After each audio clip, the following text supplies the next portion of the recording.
I want to share my story, but there's a problem. My pain is not as severe as the pain that a lot of people have endured. He said this to me on the phone, kind of working his way through the chaos of his mind and towards that calm and freedom of a blank piece of paper. And all I could think was, sure, maybe some folks have had it worse. After all, there's always going to be some who do and some who don't, but here's another truth. There will always be people right now who are where you were 6 months ago. Yeah, you didn't barely survive a car wreck. You didn't climb the tallest mountain in North America, no open heart surgery for you. But you did navigate heartbreak.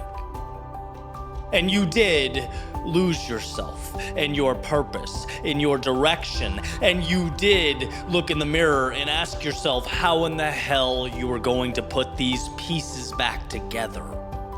And you didn't just sit there and let life fade away. In fact, you picked up the axe and you took a swing at that tree every single day. And now you're mentally tougher than you were, physically stronger than you used to be, surrounded by people who want you to win, further along than you've been in a long time. And I'm speculating, but maybe ever. These things don't happen by mistake. And you're gonna sit here and tell me you don't feel worthy of sharing that because you didn't climb Everest with one leg or something. You went from 0 to 1. So brother, this is no longer just about you. This is about the people currently sitting at 0. Do you get that? You are a gift. See, this is an example of something we all do. And Lord knows, I wouldn't be able to recognize it if I wasn't myself guilty of doing it. The brain wants to tell us why we aren't ready, aren't enough, aren't worthy, why everyone else is more deserving. They've climbed higher, ran further. But everyone, and I mean everyone, has their demons. And so maybe I've triumphed in my particular lane over the hurdle of being vulnerable online. But guess what? When I walk into a room of 10 people, 5 who know my work and not me, you don't think I feel worried? I'm not perfect. I'm beyond flawed, in fact. These videos that have helped so many, they're a product of pain being experienced in real time. There is a fear of not living up or even being found out, right? What if I'm not the man on the screen? After all, this is but a fraction of me. And so how do you solve for this? Well, you keep showing up. You keep earning that confidence for you and for the people who will someday be where you currently are, so that you can be the one who says, see, you're not alone. This is the cost of entry, my friends. I don't speak from a place of perfection. I speak from a place of someone who's adamant about figuring it out because I'm capable and I'm worthy and it's possible. I can change the world, not because I was miraculous or broke records, but because when it hurt the most, I kept going. And that's all. That's it. That's the message in real time. And that message at the right moment, at the right place, landing amidst the right ears, well, that's worth more than gold. And so you, in your current situation, I would go as far as to say, not only can you do that, not only can you be that, but you have an obligation to gift that to yourself and the world. When I say the words, you are enough, I mean it, not in the sense of roll over and go to bed, son, you've arrived. Not stop moving towards meaning in your life. But I mean it in the sense that you are armed with enough to take this life anywhere you want to take it. Just keep showing up. Look over that shoulder of yours. Stare into the distance and focus on that version of you way back there. That's who you were. Do you remember that? That's where it started. And every so often, I need you to reflect back on the storms you've walked through. I want you to think about the times that you felt broken or hopeless. Reflect back on the moments that felt like the whole world had it figured out, everyone but you, and how small those moments made you feel. And now, close your eyes and think, not only did you survive it, but you evolved. You've grown. You moved beyond the loss and the heartbreak. You stretched further than the fear and the doubt and the anger. Through it all, you were relentless. You kept going. That's who you are. And so if you ever doubt whether the road you've traveled is enough, kindly remind yourself not to disrespect the work you've put in. The hills you've climbed, the losses you've overcome and transformed into wind at your back. When you were there, remember how sweet the words, "I was once there too, so keep going." Because every step you take is not only etching into stone your new story, the next evolution of you, but it's lighting a path for those just a step behind. You are both the innovator and the messenger, the warrior and the poet, carving answers out of stone so that others may know the way. And friends, I'll leave you with this. Your greatness is not just about you, and it was never just about you. Your courage is a vehicle. So keep your eyes fixated on the horizon and keep moving forward until you can reach out and touch it with your hands, because God, will that feel good. For both the child inside you who wondered whether it was possible, and the people miles away who see a little flickering light in the distance that prompts them to be delusional enough to think, hey, maybe I can too.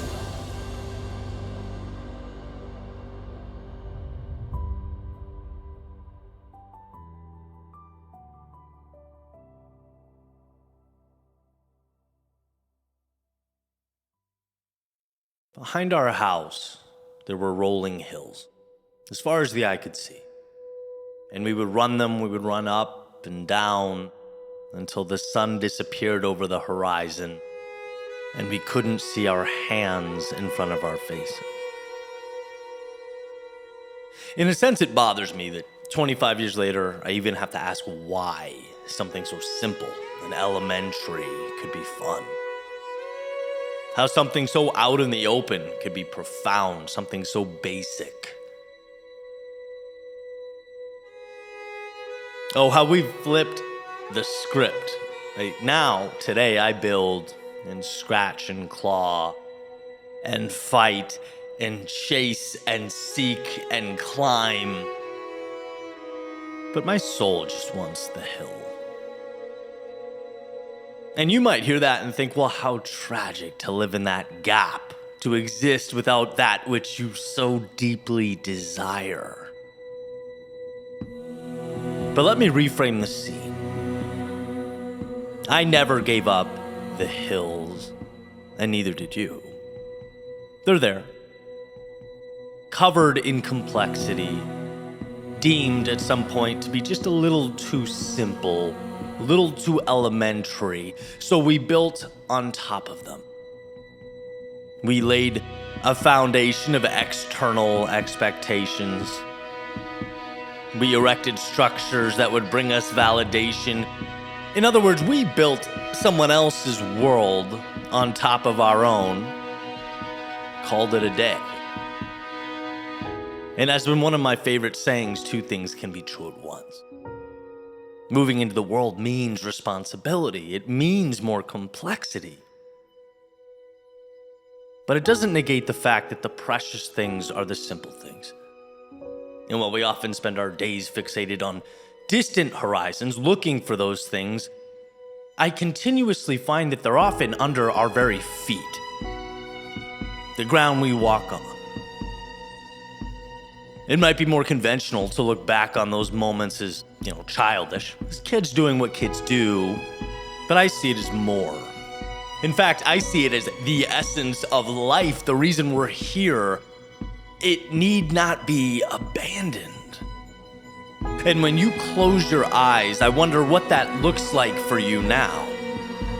The air cycling through your lungs, a smile on your face, your hair blown back by the wind. What is that moment? See, because when that's yours, you ignite. And if you think that's selfish, I have news for you. You pass that light right on to those around you. It comes through in the world you build and the structures you make. When you find those hills again, you give meaning to the meaningless. It's paint on the canvas. It's a melody to the song. And to say, I don't have time for that. It's like saying, I'll breathe later while your head is being held underwater. No, it is the oxygen you need. We get one chance to do this, one ride here. And your gift need be presented to the world. Your heart should race just like it did when the setting sun was calling you in and nothing else mattered in the world.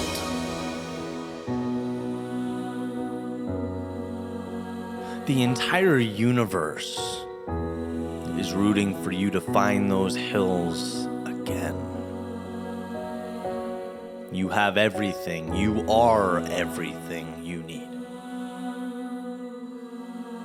I just hope you'll summon the courage to grab it and hold on.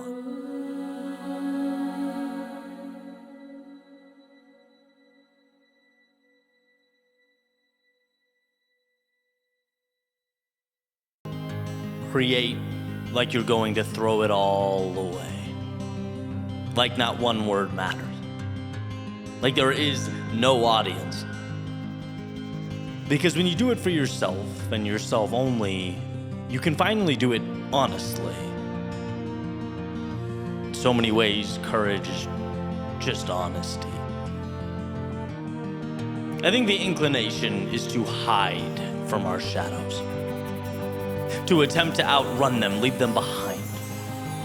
But the world I want to live in is a product of dancing with those shadows. It's in bringing them in and not keeping them out. A world with no separation between your hopes and your fears is one of freedom. See, throughout each chapter of life, excellence has evolved, and it's evolved along with me. Like a chameleon of sorts, changing, bending, transforming to fit the time. Excellence has looked like the courage to start at times, to continue at times, to not stop the right thing at times, and to walk away from the wrong things at times. It's been learning to put the armor on, and now perhaps it's learning to take it off, to step out and present that same message to the world, unpolished, less thought through, more flaws, more cracked. See, to be pristine is to be admired. To be brave enough to be flawed, though, to be so honest it increases your heart rate, to be so much of yourself that it creates a seismic shift, that's excellence. And we know excellence seems to always require of us what hurts the most in the moment. It demands we become what we most fear. It makes floors out of ceilings, does excellence, as it lifts us up each new stair in the staircase. And it's always amazed me, looking back, how while the context has changed so much over the years, the premise has remained consistent. Do that which you are most scared to do. It's Joseph Campbell's quote that the cave we fear to enter holds the treasure we seek. Well, one can only peer into that black abyss for so long before the anticipation grows worse than the discomfort of the darkness itself. And so it has become time to dance with the shadows, not to destroy, but to make them mine. And so dance we will, round and round the flames, casting shadows and reeling them in. This moment is an inflection point. It's an inception. The first crack of sunlight at dawn. The first step of a journey to the stars. It is the day you transformed, and excellence right along with you. Look, the truth is that what got you here is not always sufficient to get you there. That what's made you will not sustain you. And so the question is, what lives beneath the surface? What lives under the hood and behind the curtain? And will you dig deeper? Will you allow your younger self to follow you into the abyss? Even if, out of sheer curiosity, will you step up and heed the call? Perhaps to be less produced, rehearsed, packaged, and in the wake of these things, become courageously you. Where courage and authenticity intersect, excellence is born. So what better time than now to rise again, to start anew? And I know you've pushed, I'm aware you fought, but for what? To lay down here? To give up now? When the greatest story is yet to be told? When the finale still lies ahead? When all that is meaningful waits just around the corner? No, move further into the darkness. Push higher into the night. Release more of yourself to the world. Go until you can go no longer. Do until you can do no more. Fight until there is no fight left in you. That is your ode to excellence.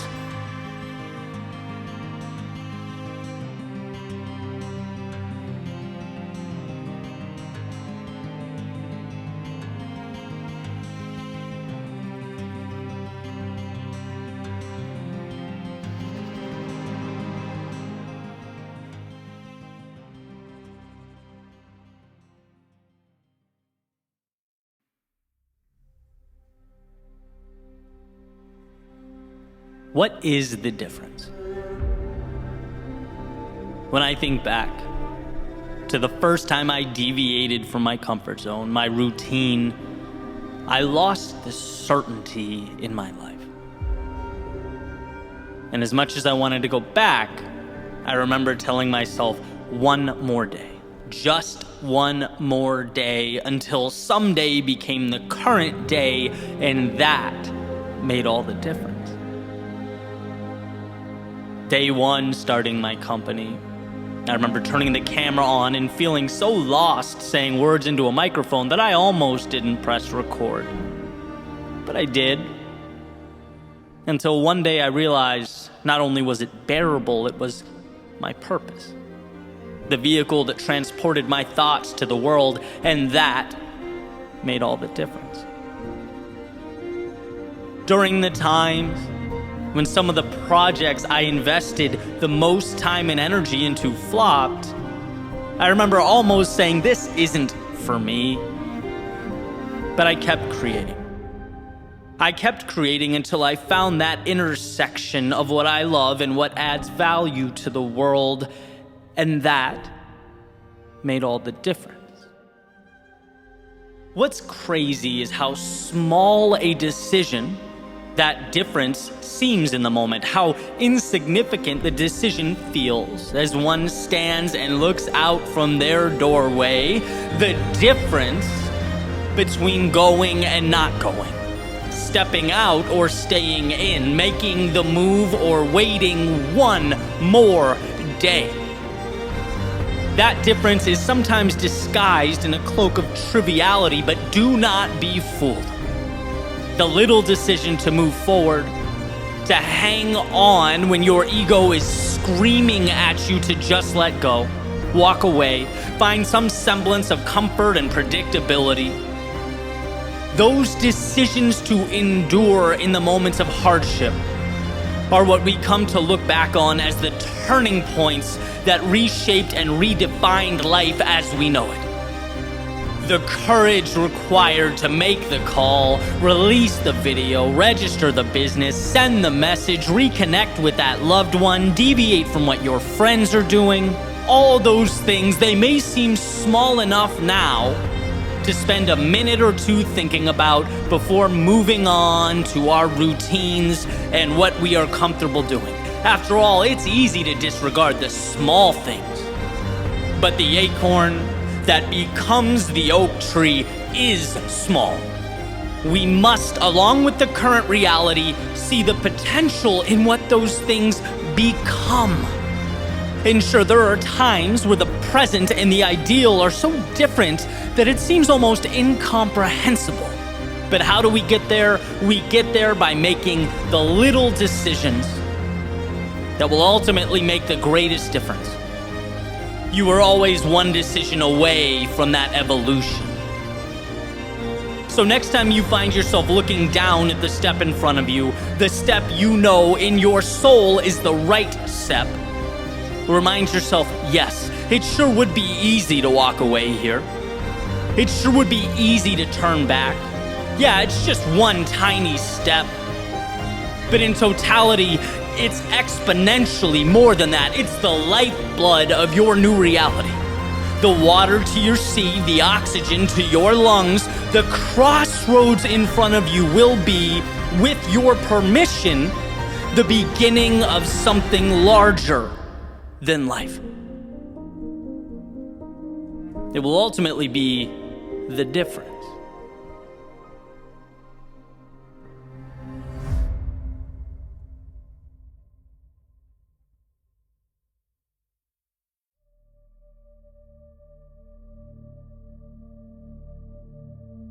It's easy to look back and think about all the things you could have done differently. Especially since, as we get older, we get wiser, right? Time provides this beautiful gift of clarity. And ultimately, we realize things like maybe a lot of our hesitation was unwarranted. Maybe a lot of our decisions or indecision was fear-based. And knowing that, it's easy to look over your shoulder and feel like you could have lived a different life or taken a different path. At the very least, wish you'd done things differently. But the reality is, everything you've done has, in fact, taken you here, to this moment.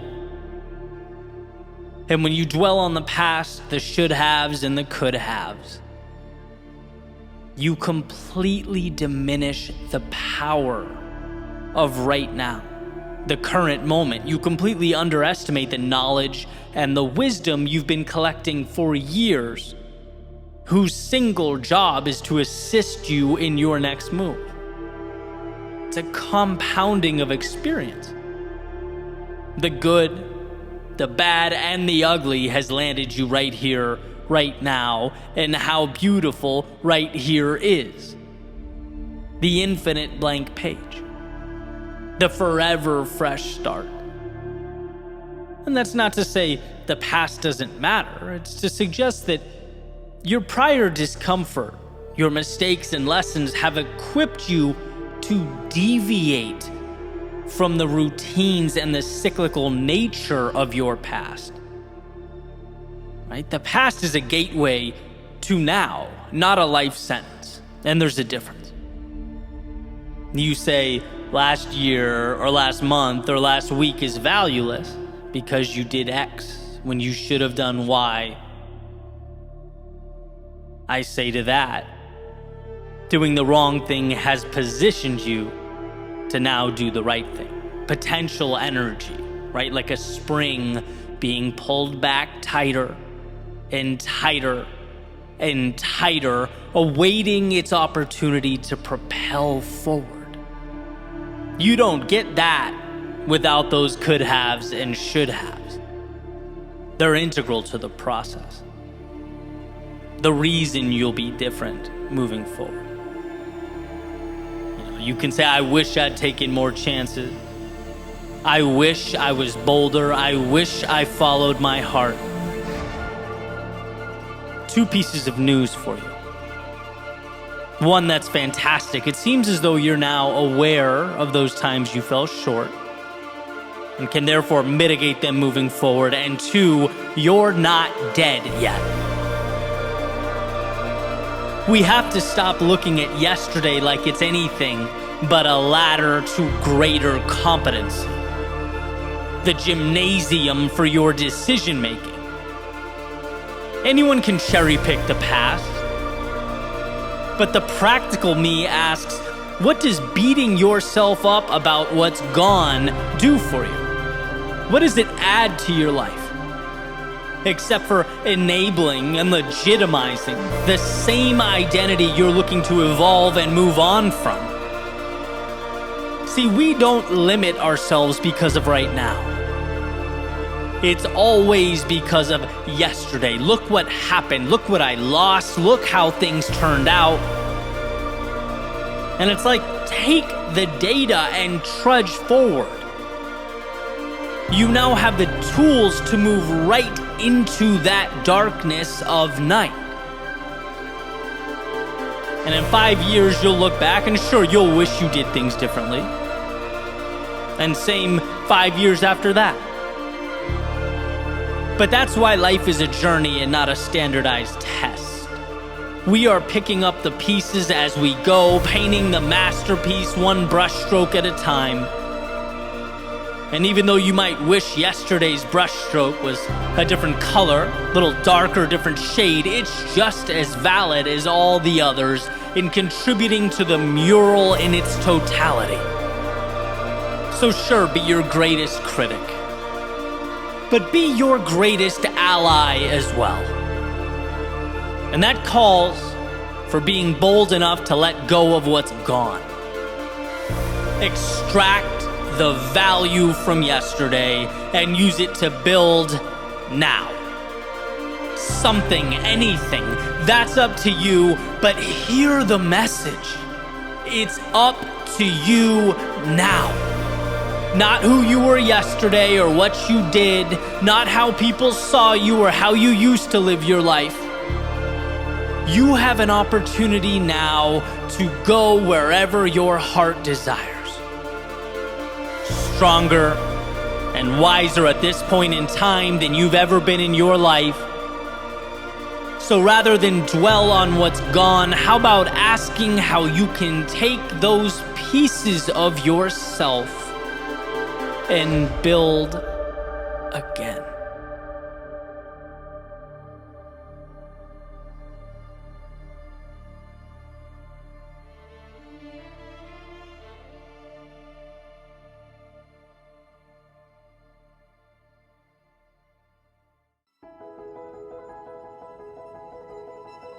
Standing on that ledge, staring out at what we know we need to do, at the moment we least want to do it, well, that's where the future is shaped. When procrastination feels like the answer, or avoidance the optimal choice, where does one draw their strength? They say routine is a powerful tool in this fight. And I believe that.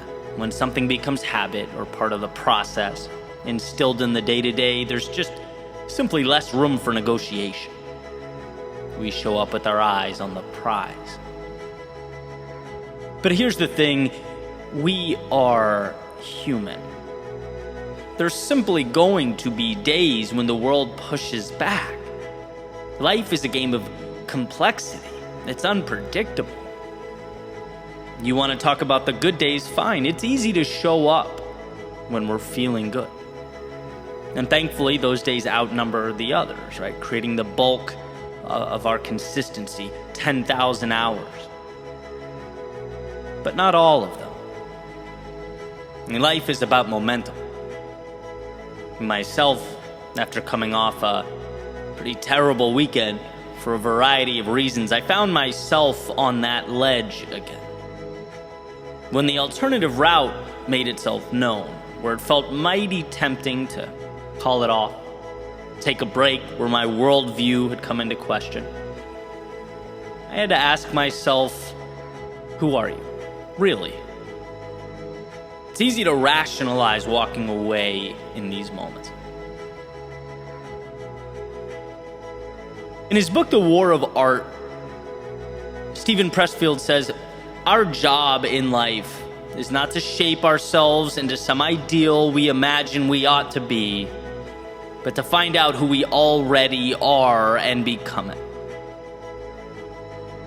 Well, who would have known how much goes into that process of becoming?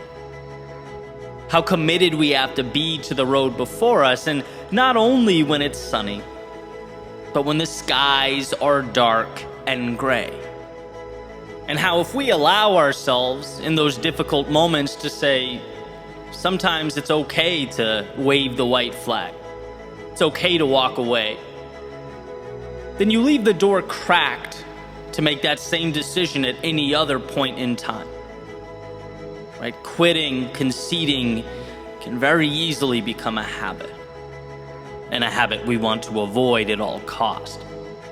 Right? I have this little rule that no matter what, I can never leave dishes in the sink overnight. Never. And I treat this, arbitrary little promise to myself like it's life or death. Which, again, random, but hear me out. It's half practical, half symbolic. I know that if I say, okay, just this once, I've effectively removed the barrier separating order from chaos. If it's okay just this once, then it's okay 1,000 times. And a messy sink becomes a messy kitchen, becomes a messy house, becomes a cluttered mind. Extreme, maybe. But critical. Right? Here is where the symbolism comes in. I understand how fragile that divide. How when I'm tired or have a headache or I'm busy, it's still priority. Because I want to hammer my subconscious with the understanding that I show up when it's inconvenient. That very moment when, I could easily trick myself into thinking it's small or dumb or arbitrary. It's a sink, who cares? Right? That's the moment that I need to bleed into the rest of my life. And I think that's exactly it, right? The floodwaters are always looking to come in. And how many cracks until the room gives way? When you've had a few rough days, when you've lost something important to you, when you're sad or disappointed about an outcome, what then? When life calls you to exceed expectations, what then? Because the world around you will always give you evidence to support dialing it back, right? Selling yourself short, if that's the case you're looking to make. But here's the deal. Should you choose the inverse, you are strong enough to be better than you've ever been in those challenging moments. You can show up when it hurts. You can reestablish your why and carry forward even after the turbulence of yesterday. Life will never be easy. It will never all make sense. And this understanding has helped me to roll up my sleeves and continue forward. When I'm disappointed with yesterday, or overwhelmed by the conditions or landscape of the moment, when I question how much I have left. But I've found that when I look hard enough, there's always something to draw on. And that's the message of note. That's what we must show ourselves. when you're on that ledge, this can be where you're at your best. This is where you get to uncover just how deep-rooted your greatness is. This is where you set the standard and the pace for everything to come.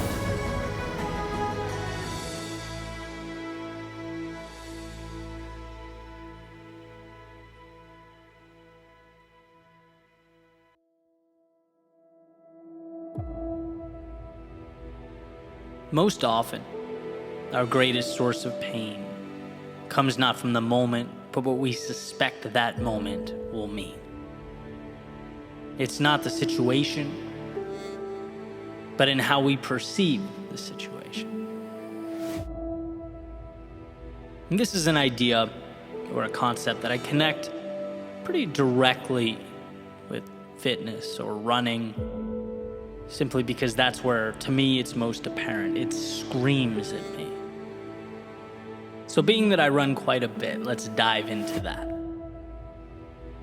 Most days when I'm out for a jog or I'm running it strictly for endurance, cardio base, chance to get out there and breathe or reset, think. But then there are times when I say to myself, this run's going to be a little different. It's going to be dedicated to seeing what I'm made of, right? I'm going all out, going to push. And what I find as I gradually increase my speed over the course of the 8-mile route is that my brain likes to focus on what's ahead. It becomes fixated on how much is to come, consistently warning me about the distance yet to be traveled and asking whether I have enough left in the tank to get there. It's most extreme in the last mile or so, when my body is most exhausted, when I'm pushing as hard as I possibly can. It's a straight shot, right? I'm looking up at the road ahead. My eyes are constantly reminding my brain that I'm not yet done, that there's more, and creating an association between more road and more hurt. In a way, creating a little cycle of panic that sometimes appears and hangs out as I'm simultaneously talking myself out of slowing down. Now is not the time to pump the brakes. I've come too far and the finish line is so close. But it eventually dawned on me that while the adversity contained in this last stretch of the run is difficult, it's the idea that more waits ahead.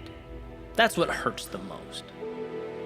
It's not the body, but the internal voice that's creating the discomfort. In fact, I bet I could run for hours and hours and hours at this speed if it were a life or death situation. If I had to. It's not the task laid out before me. It's my perception. And so this little line has helped me rethink and readjust my approach. Not just in situations like this, or when doing interval training or working out, but when trying to do everything else associated with my life.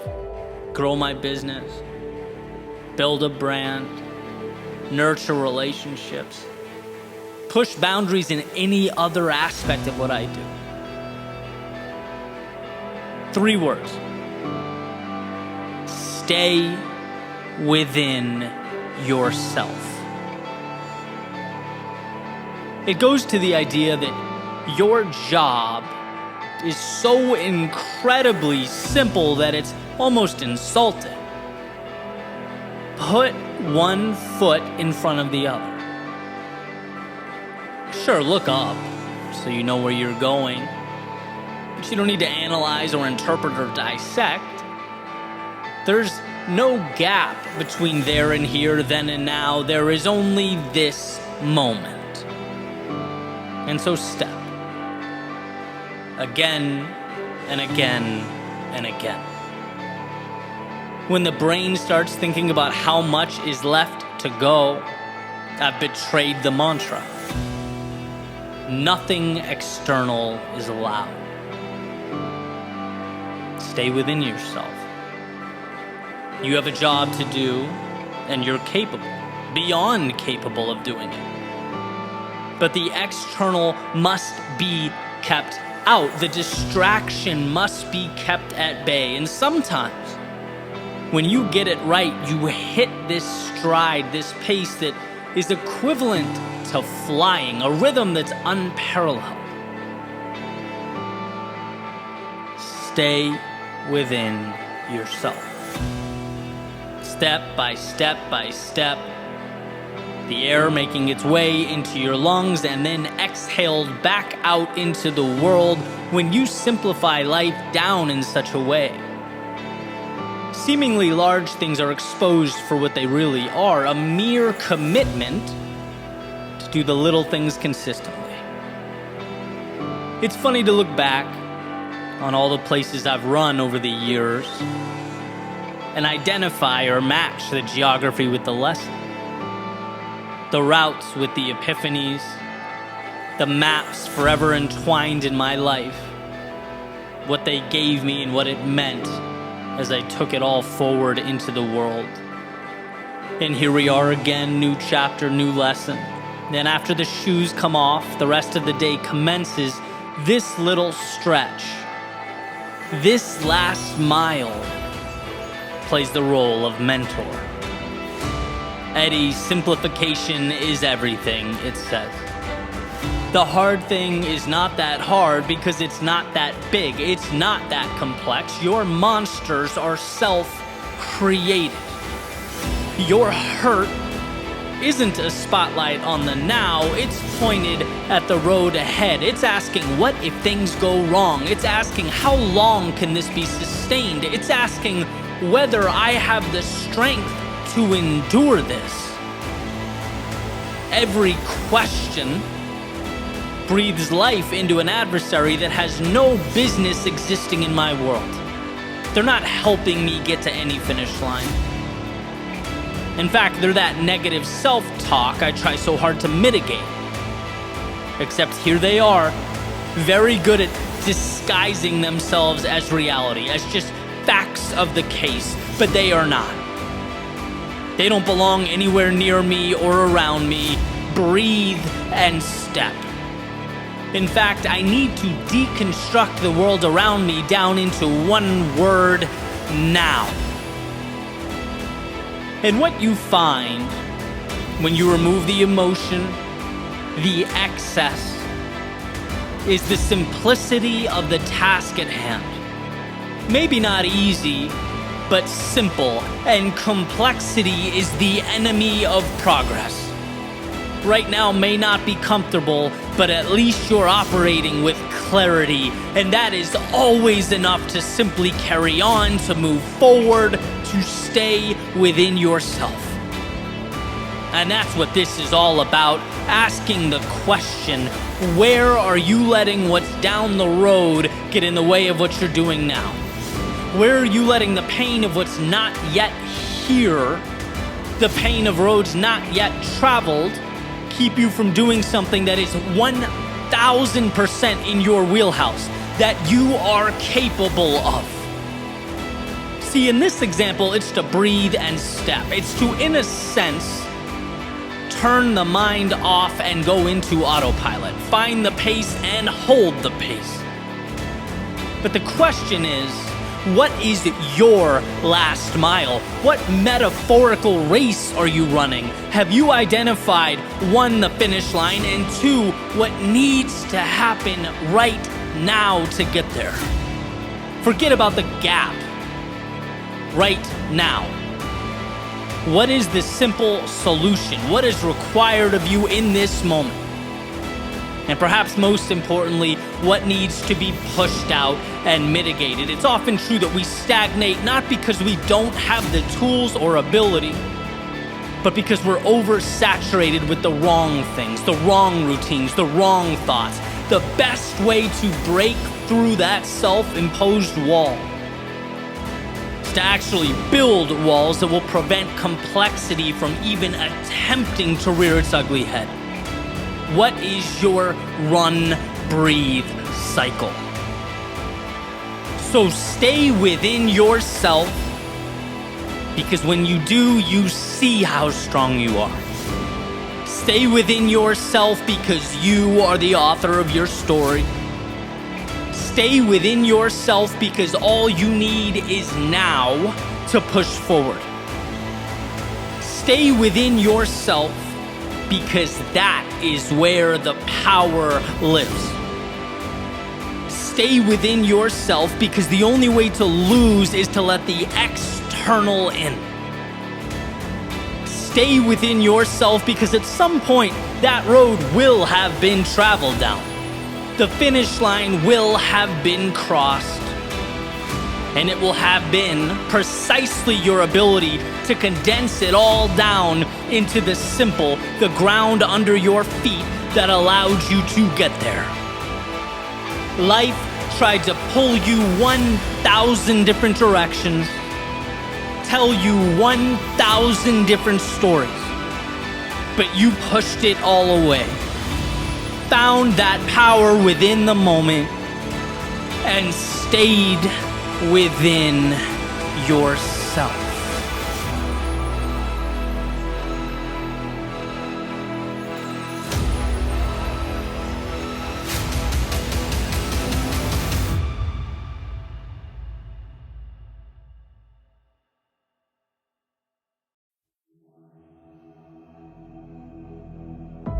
What's the difference between simple and easy? Well, simple is straightforward, uncomplicated. Easy, on the other hand, means achieved without great effort. The difference between those two words is subtle, but essential to understand. One deals with the complexity of an outcome. The other, your will and determination to achieve that outcome. Becoming who you most want to be is simple. But becoming who you most want to be is not easy. Just like walking is simple, yet hiking up a mountain is not easy. The procedure didn't change, the context did. So let's talk about context. Let's talk about this cyclical nature of growth, because it's not that most people can't. It's that most people won't. It's not that most people don't get how. It's that they don't have a strong enough why. The path is laid out before you. You just have to be willing to walk down it. Will you? Step 1, realize there's more out there. It's not that what you're doing now isn't amazing. It's just that yesterday's act of courage is now today's status quo. What was the spectacular is now the mundane. What was once the ceiling you had to jump to touch is now the floor you walk on. So at the very least, it prompts you to ask, well, what's next? Simple. Not easy. Step 2, the acquisition of courage. Yesterday's courage was a fight. It took a lot out of you, and it's ultimately what got you here. But it dropped you at the curb, it waved goodbye and went on its merry way, and here you are. You can stay here. A lot of people do. You can reminisce of the glory days, the old path, yesterday's triumphs. Or you can do that perpetually uncomfortable exercise of vulnerability. Stepping into tomorrow's unknown, reminding yourself that life's greatest rewards have a hefty price tag, and that price is discomfort. But I've already played this game, one might think. No, what you did was learn the rules. Now it's time to apply them to a new setting, and around goes the merry-go-round. It might seem like a replication from the horizontal, but here's the secret. You can't see the vertical. You have yet to look down and see your ascent, see what you're becoming.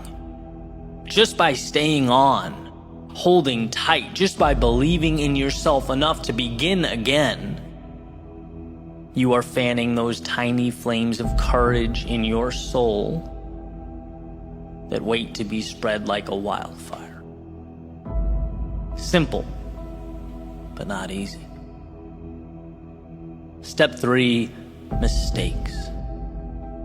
Now, of course, it's not the mistakes themselves you fear. It's what you think those mistakes will mean. Ridicule, embarrassment, lack of direction or identity, losing what you have. But here's the catch. When you realize the upside is greater than the downside, you liberate yourself. When you realize there's more to gain than to lose, your potential for greatness is born. How does one act on this? Mistakes. By making mistakes. By injecting yourself into the turbulence of progress. Our biology has not yet learned that the uncomfortable thing is the right thing, and that's why you get resistance. That's why it hurts. And it's why few people will accomplish what you will. When it comes to your climb, every day is opposite day. When they run out, you're running in. When they play safe, you play for the victory. To become who you might be, you must learn how to get there. Mistakes are your curriculum. Simple, but not easy. Step 4, trust yourself. Okay, sure, no problem, easy. Well, yeah, it's easy when you're getting what you want. But evolution takes time, and there's nothing quite like giving and giving and giving and not getting. There's nothing quite like stepping up to the plate again and again and again and bringing no runners home. So how does one find the strength to continue walking up to the batter's box? Well, growth is exponential, and those swings and misses matter. The infield singles matter. Everything matters. Because it's all chiseling your future self out of stone. Nothing is dependent on the next at-bat as much as all at-bats in the aggregate. That's why success is so often considered to be sheer will, dependent not on the home run, but on the discipline, the self-belief to keep walking up to the plate.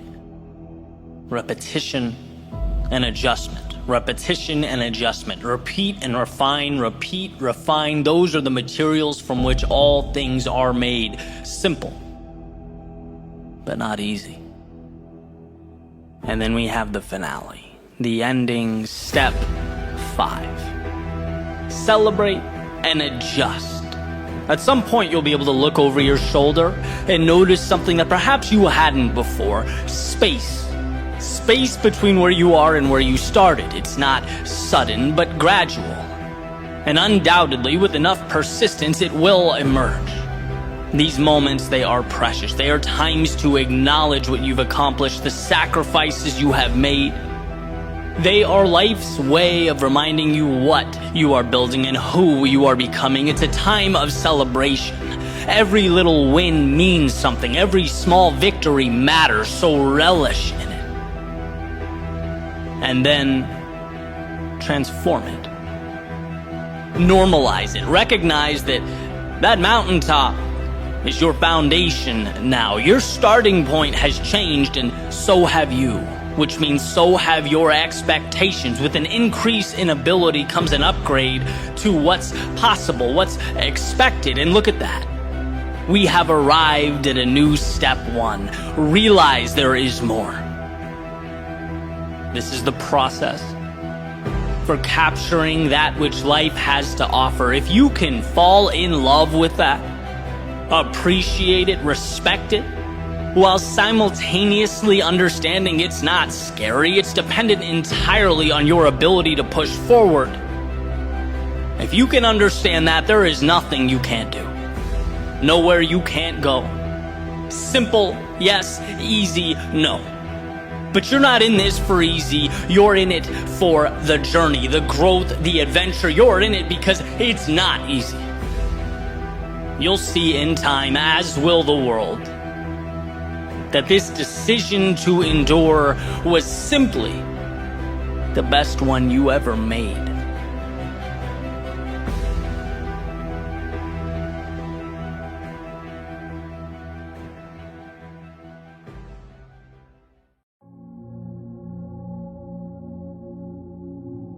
It may be that our greatest gift in life is that we're always one decision away from transformation. We're always one decision away from a new path, with new experiences, new beliefs, new identity, one decision away from a totally different life. It's almost incomprehensible that all the days leading up to now, everything we knew ourselves to be can be discarded and left with one swing of an axe, gone. What is more miraculous than that? We live at the intersection of two imaginary worlds, right? The past and the future. The past is gone and essentially meaningless. Yet as the provider of our identity, it still rules over us. Our sense of who we are comes from our collection of past memories. That imaginary world of yesterday, like the elephant tied to the chair with a rope. It hasn't realized it's strong enough to break free. It doesn't know that what confines him is not the rope, but acceptance of a lie.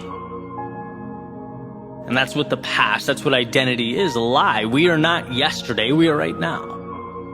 And from the trivial things to the significant things, we get wrapped up in that lie. We overlook the gift of control we have over our future.